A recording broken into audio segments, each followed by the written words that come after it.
I never planned for it to happen. That moment in the airport terminal when my carefully constructed life began to unravel. "I'm so sorry," I exclaimed, mortified as hot coffee splashed across the stranger's expensive-looking jacket. I fumbled for tissues in my bag, cursing my perpetual lateness. Of all days to be clumsy, it had to be when I was meeting my husband's nephew for the first time. "Don't worry about it," came the unexpected response, accompanied by a warm laugh. "Now I have an excuse to buy something that actually fits the local style." I looked up, prepared to face an annoyed young man.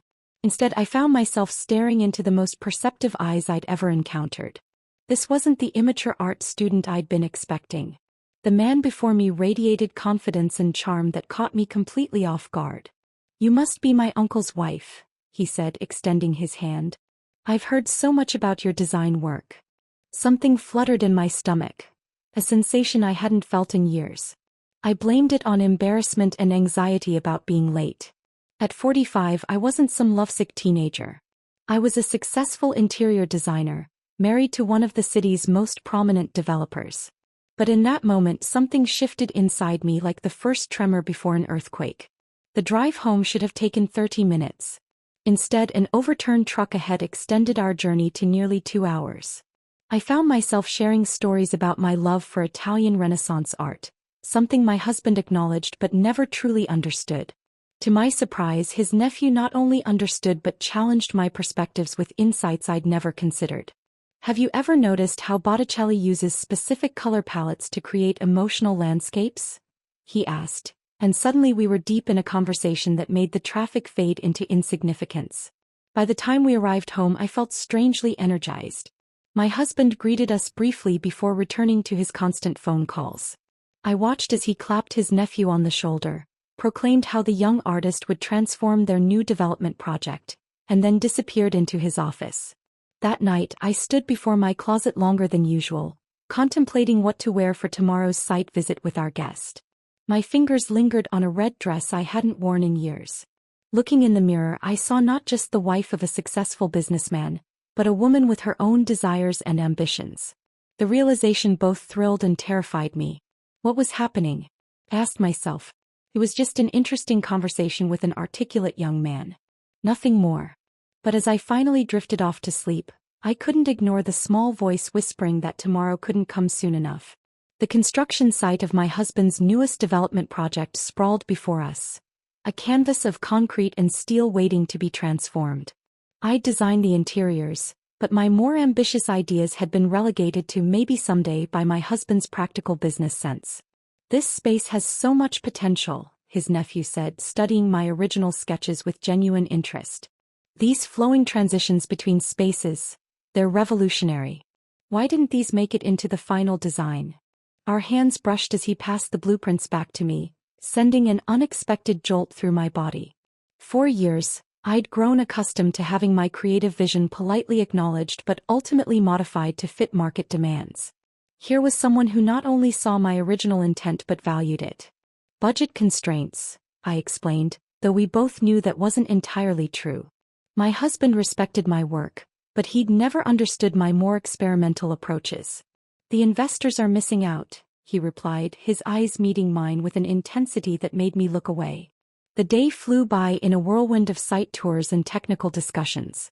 As the afternoon sun began to set, casting long shadows across the construction site, I realized I wasn't ready for our time together to end. "Would you like to see my sketches for the murals?" he asked, as if reading my thoughts. "I've set up a temporary studio nearby." I knew I should decline. Make an excuse about dinner preparations or pending design reviews. Instead, I heard myself say, "I'd love to." His studio was a symphony of creative chaos. Canvases stacked against walls, sketches pinned haphazardly, the scent of oil paints and turpentine hanging in the air. It was everything my meticulously organized home office was not, and I felt immediately alive in its disorder. "These are preliminary ideas," he explained, showing me sweeping designs that perfectly complemented my original architectural vision. "I wanted to create something that honors your concept for the space." We stood side by side, discussing color theory and visual movement. When he reached past me to adjust a sketch, our faces were suddenly inches apart. The conversation stopped. The air between us became charged with something dangerous and irresistible. The kiss happened before I could process what was happening. Impulsive, electric, and terrifying in its perfection. For a moment the world outside ceased to exist. Then my husband's ringtone shattered the silence. I pulled away as if burned, fumbling for my phone with trembling hands. "Just checking when you'll be home," my husband's voice came through, businesslike as always. "I've ordered Thai from that place you like." The drive home was a blur of conflicting emotions. I adjusted my makeup at traffic lights, let my hair down from its professional updo, and tried to quiet the storm inside me. This was madness. A momentary lapse. It couldn't happen again. Over dinner, my husband discussed budget projections while I nodded at appropriate intervals, flinching whenever he mentioned his nephew's name. Later, alone in the bathroom, I checked my phone to find a message. "I can't stop thinking about today. About you. I'm sorry if I crossed a line." I deleted it immediately, but the words had already burned themselves into my memory. "I need you both in Westbrook by tomorrow afternoon," my husband announced at breakfast, catching me mid-sip of my coffee. "The new investors want a complete presentation of the design and art integration." I'd go myself, but I'm tied up with the zoning board hearings. I nearly choked. "Both of us. Who better to present than my brilliant wife and talented nephew?" he replied, checking emails on his phone. "The hotel's booked for 2 nights. That should give you enough time to prepare properly." My mind raced through excuses, reasons why this was impossible, but none materialized. How could I explain my reluctance without raising suspicions? My husband had never been the jealous type, largely because his focus remained perpetually on his business ventures. "I've already sent the details to your email," he continued, oblivious to my internal panic. "The investors are particularly interested in the artistic direction. This could be our biggest contract yet." The 3-hour drive to Westbrook stretched before us like an eternity. I insisted on driving, keeping my hands firmly on the wheel and conversation strictly professional. His nephew respected my unspoken boundaries, focusing on project details while the tension between us remained palpable. At the hotel, I immediately called my best friend Marie under the pretense of discussing fabric selections. "You sound strange," she observed after a few minutes of forced small talk.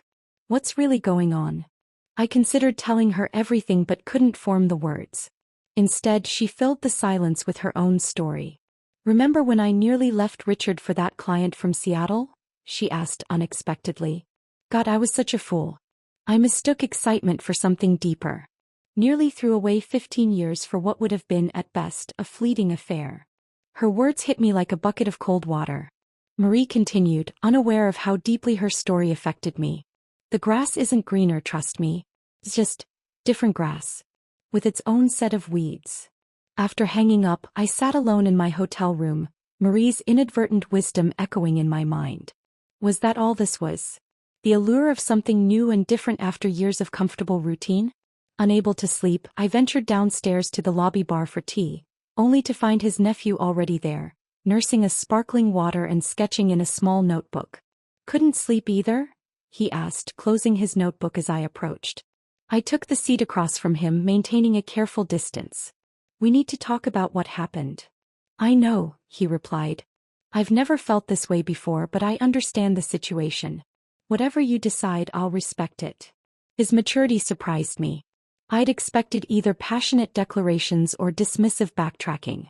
Instead, he offered understanding without pressure. "What happened in the studio can't happen again," I said firmly, though my heart raced traitorously. "There's too much at stake. For everyone." He nodded, his expression a mixture of resignation and something deeper. "I understand. But I want you to know that what I see in you isn't just attraction. It's recognition. Of your talent, your vision. That won't change regardless of anything else." We talked for hours about art and ambition, about the compromises we make and the dreams we defer. By the time we parted for our respective rooms, something had shifted, not resolved, but transformed into something more complex than mere attraction. The presentation room fell silent as the projector failed, black screen mocking us before a dozen potential investors. My carefully prepared slides vanished into the digital ether, leaving us stranded. "Technical difficulties," I announced with a professional smile that masked my panic. While our team resolves this issue, perhaps we could take this opportunity to discuss our vision more intimately. His nephew immediately understood, stepping forward with the physical mock-ups we'd brought as backups.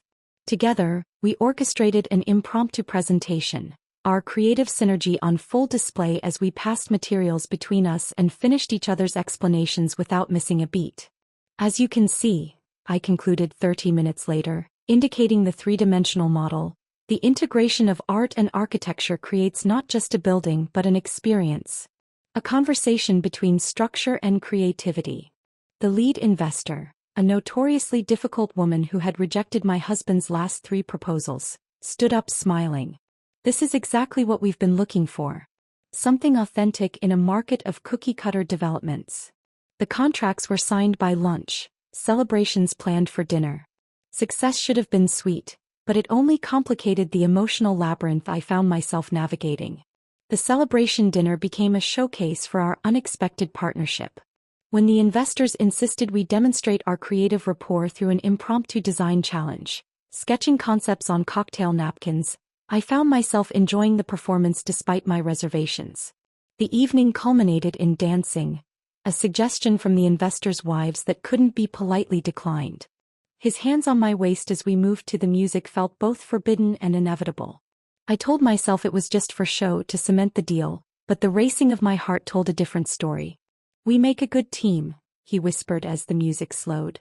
For the project, I clarified more for myself than for him. Later we escaped to the hotel's rooftop terrace to review the day's success. The city lights spread below us like stars, the evening air carrying the first hint of autumn crispness. "Today changed everything," he said, gazing at the horizon. "Not just the project. Meeting you has made me question what I want from life, from art." I felt myself drawn toward him, the space between us charged with possibility. Our faces drew closer, breath mingling in the night air. The sudden appearance of the hotel's event coordinator shattered the moment.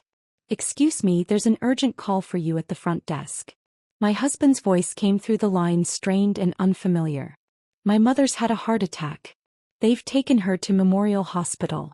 Can you come back tonight?" The world tilted on its axis.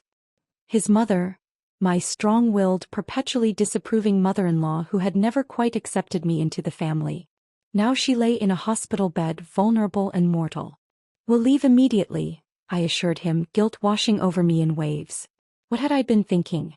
While I'd been dancing on the edge of infidelity, real life, with all its fragility and consequences, continued unfolding. The long drive back happened in near silence, both of us lost in thought. The spell had been broken, reality reasserting itself with unmistakable clarity. "Take my hand," my mother-in-law instructed from her hospital bed, her voice weaker but her gaze as penetrating as ever. I complied, surprised by the unusual request. "20 years ago," she began, "I met a man who understood me in ways my husband never did. He was a colleague, brilliant, attentive, everything I thought I wanted." I tried to mask my shock at this unexpected confidence. In 15 years of marriage she had never shared anything so personal. "I came very close to leaving everything behind," she continued. "Do you know why I didn't?" I shook my head, unable to speak. "Not for the reasons you might think. Not for morality or obligation. I realized that what I was chasing wasn't him, but a version of myself I'd lost sight of. The woman with dreams and ambitions beyond being someone's wife." Her words pierced through my carefully constructed rationalizations. Was that what this attraction was really about? Not about him, but about the creative, passionate self I'd gradually compromised away? "Find yourself before you lose everything," she advised, squeezing my hand with surprising strength. "That's the only wisdom age has given me worth sharing." Outside in the hospital corridor I found my husband staring blankly at a vending machine, vulnerability etched across his features. This man who confidently navigated business empires now looked lost, confronting his mother's mortality. "She's going to be okay," I told him, placing a hand on his shoulder. He turned, embracing me with an intensity one hadn't felt in years. "I don't know what I'd do without you through this," he confessed. "I've been so caught up in everything else." That evening I requested a meeting with his nephew in the hospital cafe. The antiseptic environment seemed appropriate for the clinical conversation we needed to have. What happened between us was real, I acknowledged, but not sustainable. Not without destroying everything in the process. I know, he replied, surprising me again with his insight. I think what we recognized in each other was something missing in ourselves, not necessarily something we could give each other long-term. His maturity made this both easier and infinitely more difficult. There was no villain in this story, just three people trying to navigate complex emotions. Your art brought something back to life in me, I admitted. My own creativity, my passion for design that got buried under practicality and compromise. And you showed me that my art needs purpose beyond self-expression, he responded. Working on this project, seeing how art can transform everyday experiences, that's changed my entire approach. We parted with a simple handshake, both understanding that this closing door might be opening others. That night, I uncovered my long-abandoned home studio, dust covers revealing canvases untouched for years. My husband found me there, surrounded by old sketches and half-finished projects. I haven't seen you painting in ages, he observed, studying a portrait I'd started before we were married. I lost track of it somewhere along the way, I replied, running my fingers over dried paint. I've lost track of a lot of things, he admitted, settling beside me. Including what matters to you. That needs to change. For the first time in years, we talked not about properties or investments, but about dreams and disappointments, about how we'd become strangers while living under the same roof. The email arrived unexpectedly on a Tuesday morning. Your portfolio has been brought to our attention by a promising young artist. Westridge Gallery would like to discuss featuring your work in our upcoming Architectural Visions exhibition. I stared at the screen in disbelief. Westridge was among the most prestigious contemporary galleries in the country. I hadn't submitted anything to them. I hadn't submitted my work anywhere in over a decade. My husband entered the kitchen as I sat frozen before my laptop. Bad news? He asked, noting my expression. Wordlessly, I turned the screen toward him. He read quickly, his face breaking into a genuine smile. This is incredible, he said. Though not surprising. Your work deserves recognition. I haven't exhibited since before we were married, I reminded him. And my portfolio is woefully outdated. I'd need to create new pieces, update everything. So do it, he said simply. I can shift some meetings, take over the Harrison project management. You've been carrying the design load for both of us for years. It's time I returned the favor. His support left me momentarily speechless. In the weeks since his mother's health scare, subtle shifts had occurred between us. More conversations over dinner instead of parallel work sessions, weekend walks where phones remained switched off. You're serious? I asked. Completely, he affirmed. I've been thinking about what Mom said in the hospital about regret and second chances. I don't want us to wake up 20 years from now as strangers who missed the opportunity to grow together. The final meeting with his nephew took place in the city park, neutral ground away from work and personal spaces. Autumn leaves crunched beneath our feet as we walked along the pond's edge. I wanted to thank you, I said, breaking the comfortable silence, for submitting my work to Westridge. He smiled. I simply showed them what was already there. Your talent did the rest. What will you do now? I asked. After this project wraps up? I've been offered a residency in Chicago, he revealed. Teaching and creating public art installations. It feels like the right next step. We discussed art and ambition, the nature of creativity and connection. There was a bittersweet quality to our conversation, but no regrets. Whatever had flared between us had transformed into something valuable for both of us. A catalyst rather than a conclusion. I think sometimes people come into our lives not to stay but to help us see ourselves more clearly, I reflected. To remind us of roads not taken and paths still possible. That's a beautiful way to think about it, he agreed. Though considerably less dramatic than most love triangle narratives. I laughed, grateful for his ability to find humor in our complicated situation. Life rarely follows the neat arcs of stories. It's messier but ultimately richer for it. A year later, I stood surrounded by my work at Westridge Gallery's opening night. Beside me, my husband beamed with genuine pride, having become my most enthusiastic supporter. My renewed creative pursuit had sparked changes in him too, a reassessment of his work-life balance, a rekindled interest in architecture beyond commercial value. Across the crowded gallery I spotted a familiar face. He stood with a young woman, admiring one of my largest pieces. Our eyes met briefly, a moment of acknowledgement passing between us. No regrets, no lingering what-ifs, just appreciation for the role we'd played in each other's journeys. The gallery director appeared at my elbow. "Your perspective on architectural spaces as emotional landscapes is revolutionary," she gushed. "Would you consider a solo exhibition next year?" As I began discussing possibilities, I realized how completely my life had transformed. What had begun as a dangerous attraction had ultimately led not to destruction but to renaissance. The spark that might have burned everything down had instead ignited a controlled flame of renewal. Sometimes I reflected, it's not about choosing between right and wrong, but about finding the wisdom to transform challenging emotions into opportunities for growth. That was the most valuable lesson of all. That even our missteps and vulnerabilities can lead us toward becoming more authentic versions of ourselves.